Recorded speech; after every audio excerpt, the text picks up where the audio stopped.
Today we're going to be covering the Medicare income appeal process. When people retire and then they go on Medicare, which is the health insurance, they realize very quickly there's a cost to that for Part B and Part D. There's a premium that comes out monthly either out of your Social Security if you're receiving Social Security, or if you're not receiving Social Security, they send you an invoice, but those premiums go up depending on your level of income, which isn't an issue, but the issue is Medicare looks back 2 years to determine what your premium is in the current year. So if you think about it, if someone retires in 2025, they're going to look back at their 2023 income while they were still working for the whole year and potentially assess a much higher Medicare premium because they're not recognizing that they're retired and their income has dropped.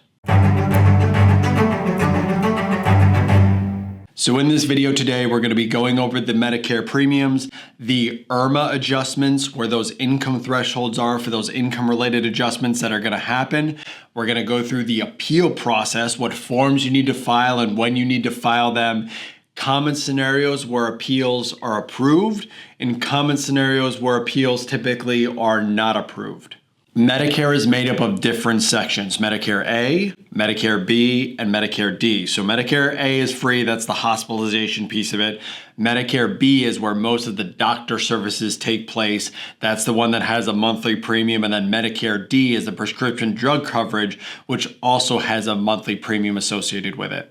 Now there's a base level monthly premium for everyone for B and D, but then there's something called IRMAA, which stands for income-related monthly adjustment amount. And these are the amounts that as your income goes up in those previous 2 years, that premium that you pay for Medicare every month continues to go up. So here is the table for 2025. So if you look at the different columns in the chart, the first column is for individual tax filers, the second column is for joint tax filers, the third column is your Medicare Part B premiums, and the fourth column is your Part D prescription drug premiums. Now, if you are an individual filer, and this is based on modified AGI, remember, this is a 2025 table, so they're looking at your 2023 income.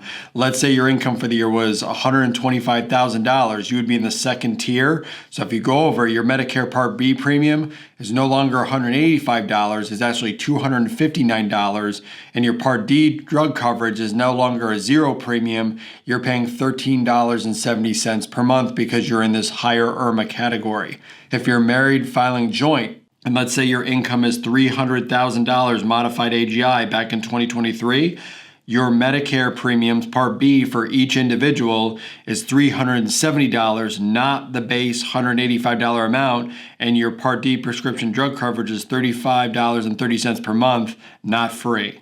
So now let's start talking about this appeal process. So let's say someone retires at the beginning of 2025. So they're going to be looking at their 2023 income when they were still working full time. So let's say they were making $300 grand and Medicare is trying to charge them that higher amount. They have to file a form to do the appeal to say, hey, I had work stoppage. That is not going to be my income in 2025. So charge me the base amount, not the higher IRMAA premium. The appeal process involves submitting Form SSA-44 as well as supporting documents. So you have to indicate on that Form SSA-44 the qualifying life-changing event, basically the reason why your income is lower. You have to provide documentation to support the reduced income amount, and then request the recalculation of your Medicare premium based on your new current year financial situation. The more common life-changing events that qualify for this appeal process are retirement or work stoppage or reduction,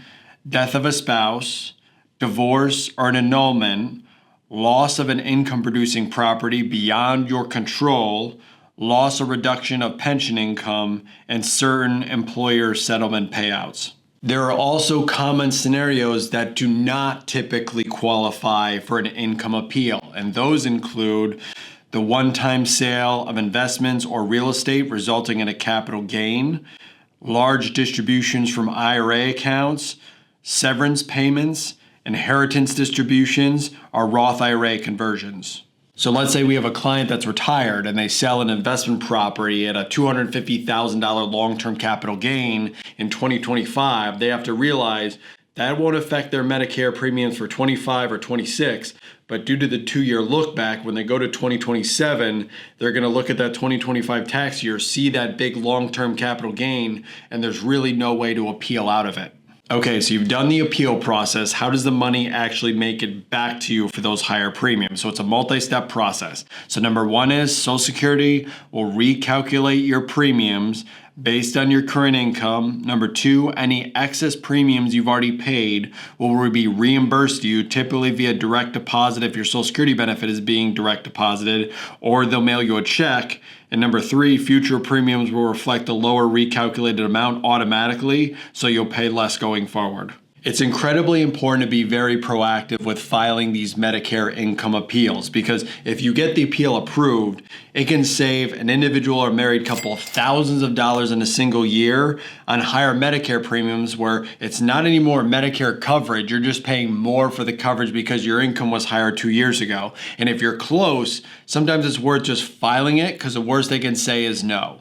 I hope this information was helpful. If you have any questions, please feel free to reach out to me at greenbushfinancial.com. Thank you.